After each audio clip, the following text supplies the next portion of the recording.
Outlaw motorcycle gangs and their associates have been at war in Western Sydney for months, terrifying residents with a spate of tit-for-tat shootings and drive-by attacks. Then the turf feud flared interstate, with similar shootings in South Australia, Western Australia and Queensland. Law enforcement agencies across the nation are stepping up efforts to regain control, with mass raids and a raft of new laws designed to declare bikie gangs criminal organisations.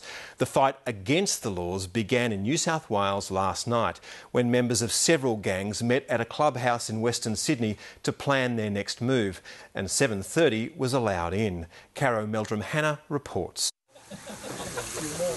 It's 8 p.m. in outer Sydney, and outside this bikie clubhouse, there's a definite chill in the air. Last night, 7:30 was allowed in to film a most unlikely meeting of minds. Senior members of the country's most notorious bikie groups, the Hells Angels, the Rebels, the Lone Wolves, the Comancheros, the Nomads, the Black Ulans, traditional foes coming together under one roof. We don't talk, we've never have, and we cop it on the chin.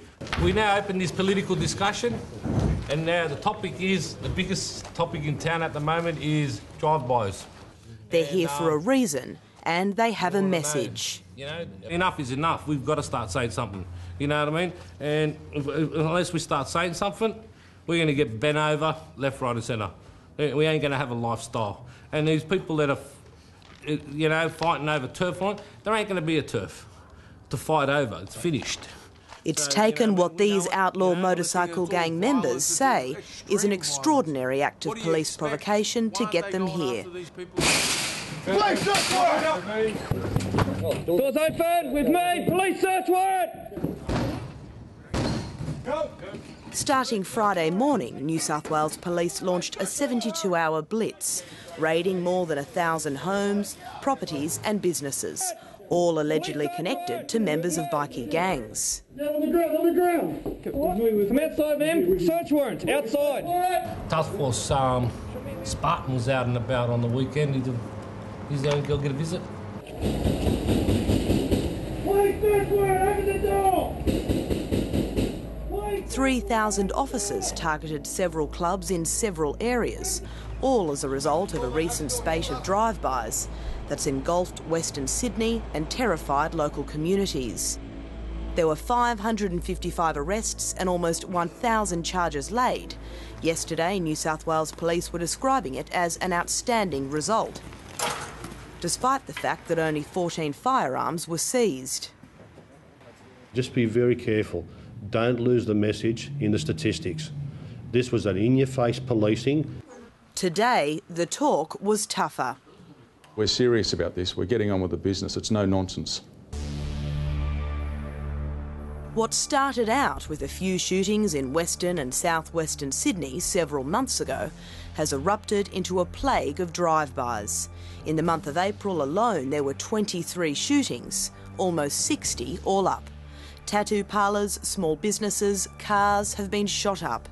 New South Wales Police are pointing the finger at two rival bikie gangs, the Hells Angels and the Nomads, who've been locked in a fierce conflict over numbers and turf. Control of the epicentre of the illicit drug trade, King's Cross.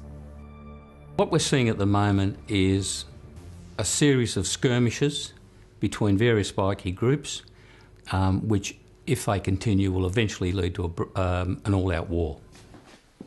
Clive Small is a former detective and assistant commissioner of New South Wales Police. In his day, drive-by shootings weren't the way business brawls were resolved. The past 10 to 15 years has seen quite significant changes in the outlaw motorcycle gangs. A lot of the traditional rules and regulations that they operated by have been broken down. What you have now are bikies forming alliances with groups, not only Middle Eastern crime gangs, but other groups as well, that they would never have dealt with in the past. I'll tell you why these shootings happen. Because no one follows the rules anymore. There used to be bikies, no shooting houses, no shooting families in front of family members, no attacking businesses. The code of ethics, that just doesn't happen, as you've just said, doesn't support it.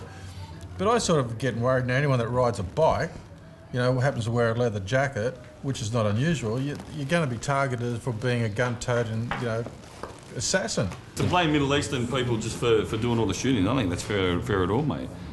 They're all Australian, they're born here, so why paint them as Middle Eastern? There's no respect. The family member's going to get hit, someone's wife or someone's kid's going to die, and what's going to happen to the bikie culture? Bikie culture's going to be finished. Are we on the cusp of a full-scale war? Well, I think we are, and it could take only one incident to step up. We've seen a lot of drive-by shootings, for example. If it was a case that in one of these shootings a family member or a child was killed or injured, that could throw you into a war stage. The drive-bys have already crossed state boundaries, with a spate of bikie-related shootings in South Australia, Western Australia and the brazen shooting in the middle of a Gold Coast shopping centre on Saturday, giving rise to fears that law enforcement and governments, state and federal, have lost control. But if we don't do something seriously and be fair dinkum about this, we're going to see more bloodbaths in our streets and innocent people maimed or killed.